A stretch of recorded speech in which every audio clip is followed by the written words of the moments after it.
Hello, everybody. What's up? What's going on? And welcome to the 85th episode of Raptors in One.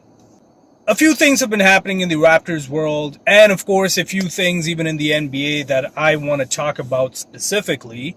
We're going to start off talking about the Raptors head coach situation. If you haven't heard, if you haven't been paying attention to social media, Raptors coach Nick Nurse, who's been with the organization for 10 years, has been fired. That's right, ladies and gents. Officially, Nick Nurse has been fired. Did I see this coming? Yes. Did I want to see it happen? No. Why did I see it coming? Well, because there were a few kind of indicators, for me at least. One of them being in one of his press conferences, I believe it was before the play-in tournament, or could have been during the play-in tournament. I don't remember the exact timeline, but it was closer to the end of the season, let's put it that way. And he did mention how he was thinking about his time with the organization. He's already spent 10 years there. So he was basically saying in a very cryptic way that he was going to weigh his options and make a decision on whether he wanted to stick with the Raptors organization or not. My second indicator, of course, being the play-in tournament performance. Obviously, the way we crumbled against the Bulls, unsat. I mean, you went from being, at the very least, a playoff spot holder to exiting in the play-in tournament. And I realized that, a lot of people were kind of giving Masai flack for firing Nurse so quickly because he brought championship to the team.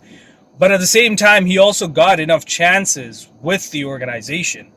I think the biggest thing, too, is the way he managed the minutes, especially for the starters. Because on the one hand, he didn't have a deep bench. And definitely not a consistent bench. So I don't fault him for kind of riding his starting five. At the same time, I felt like he was under the pressure from the organization, especially from the GM and Masai, that we need wins and we need to make the playoffs with what we got. So when he saw that his bench wasn't being consistent and obviously not performing the way that they should, to relieve some of that pressure from the starters, he played his starters heavy minutes, exactly like how he did the last season. While I don't fault him for that, at the same time, I also do agree with Chris Boucher, as he mentioned in one of his podcasts, that he felt that some of the bench players could have gotten more minutes, and if they had gotten more minutes consistently, they probably would have eventually gotten their footing. And I agree with that 100% because I thought Malachi could have gotten some extended minutes. That Precious, too. Of course, it didn't help that we acquired Jakob Poeltl, and he kind of felt out of place because he was primarily playing center all the time. When you have Chris Boucher who's playing center too, you have like three centers now. And of course, he could have bumped down to power forward, but that's a whole different game now. So for him to adjust on the fly wasn't necessarily fair for Precious. It's kind of a tough spot. Being as a coach. Having said that, I still had the complaints last season, and even this season I still had the complaints that he should not be playing his starters heavy minutes from like day one of the season, because you got 82 games. Those heavy minutes will add up, even if you factor in the All-Star break and possibly, if they made the playoffs, the play-in tournament break that they may have had before the playoff round started. But again, it's a marathon, and if the starters are going to be logging heavy minutes, injuries are going to happen. Your bench is going to get rusty. They can't rely on your bench anymore. You're just kind of, shooting yourself in the foot, really. What really boggles my mind is that people were giving Masai flack for firing Nick Nurse. When I say people, I mean like from what I have noticed online, is that it's 50% of the people agree with it and 50% don't. So it's like, here and there. Okay. So what would you say about coaches like Mike Budenholzer of the Milwaukee Bucks being fired? Yeah, they were a first round exit. The man got you the championship not too long ago, what, 2 seasons ago, and you know he's only spent 5 years, and for the Bucks to not have the patience with Mike. Now I get it 100%. From what I can remember, and the matchups that the Raptors had against Milwaukee, especially with Mike being the head coach, Mike does not have yes, he has the experience. Yes, he's an amazing regular season coach, and he has the experience. He is a championship coach, but at the end of the day, I feel like he cannot make the adjustments when it comes to playoff ball. And I feel like, especially when he has to make that adjustment with the crucial plays, when the game is close, he hesitates, or he can't do it, or he can't figure it out. And that is definitely why they got him fired. I think, yes, it should be. I think that's a legit firing, in my opinion. But again, a lot of people are giving flack to the Milwaukee Bucks organization, saying, wow, you just fired your coach who got you a championship like 2 seasons ago. How's that being fair? Well, I mean, we're in the business of winning, and if your coach is not delivering in the big stage, which is the playoffs, yeah, something's got to give. So definitely, I thought that was a warranted firing, and he's already spent 5 years. That's actually not a bad timeline. And then what are you going to talk about Frank Vogel for, right? Frank Vogel got fired from the Lakers staff, and he got them the championship literally a season ago, and he got fired.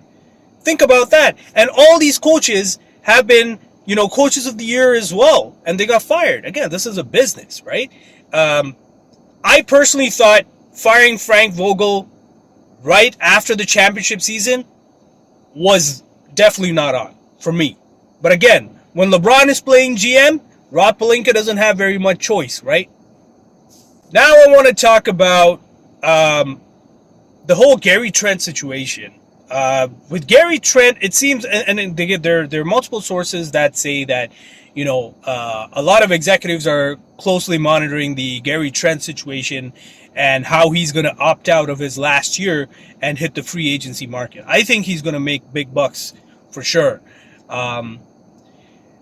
It will be sad to see Gary Trent go, okay? Because, and this is me saying this, I think Gary Trent did not see eye to eye with Nick Nurse, 100%. Because how can you explain a player going from possibly being considered as Defensive Player of the Year and the kind of performance he made last season to all of a sudden dipping in performance? And when I say performance, I mean on the defensive end. Now, you also have to realize that Gary Trent, he is a good, solid bench piece who could also be a starter. He's somewhat of a Swiss Army knife, right?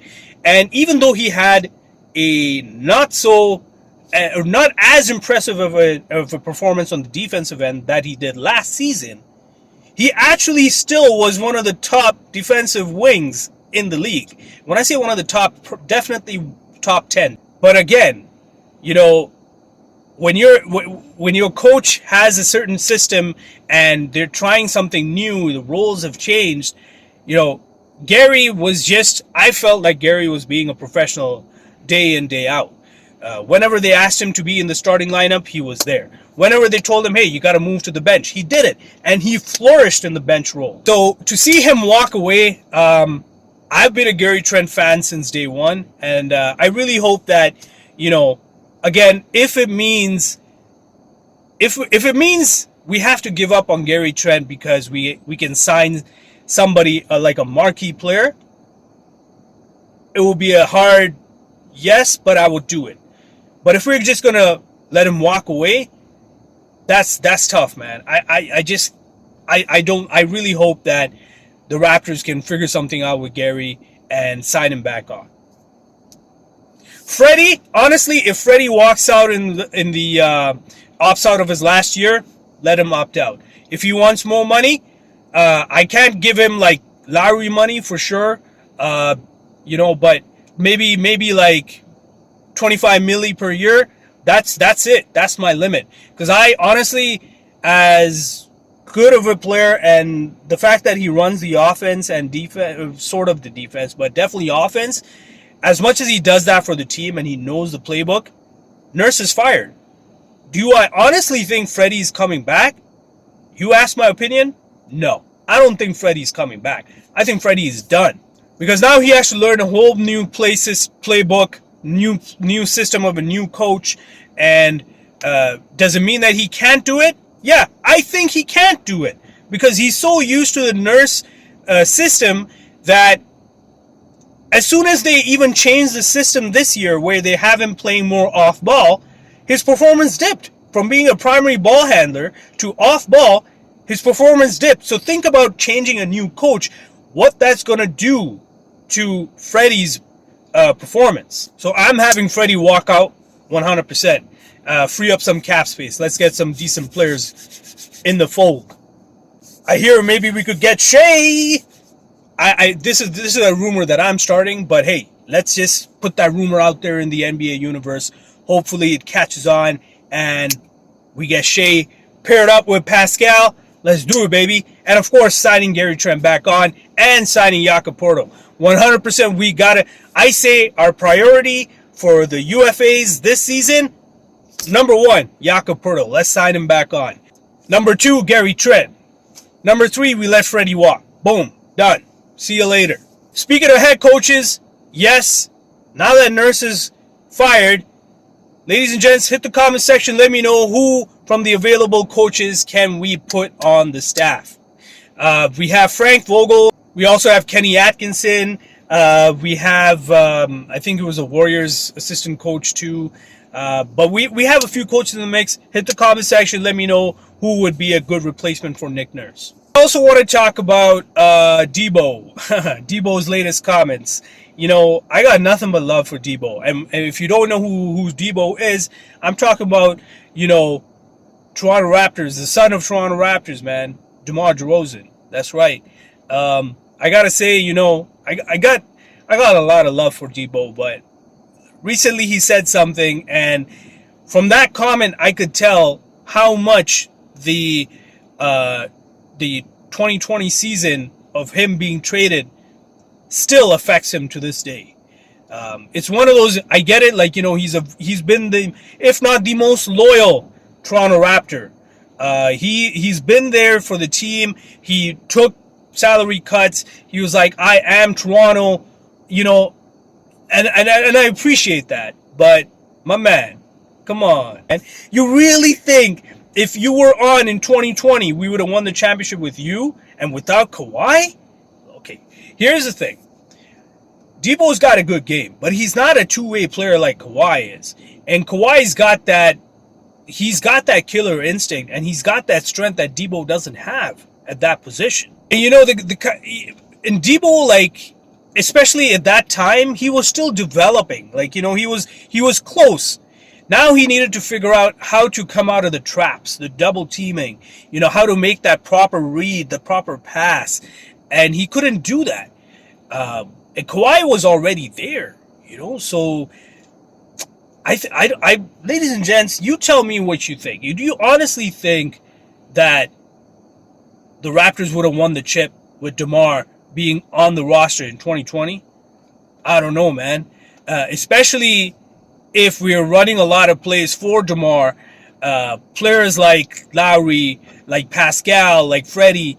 Lowry would have been like a 1B to 1A of DeMar. But then Pascal, we would not be able to utilize Pascal the way we were able to with Kawhi being on court. So I honestly don't think we would have won that chip because it took DeMar a while to develop into the player he is today. So, yeah, no, I don't think DeMar would have helped us win that chip.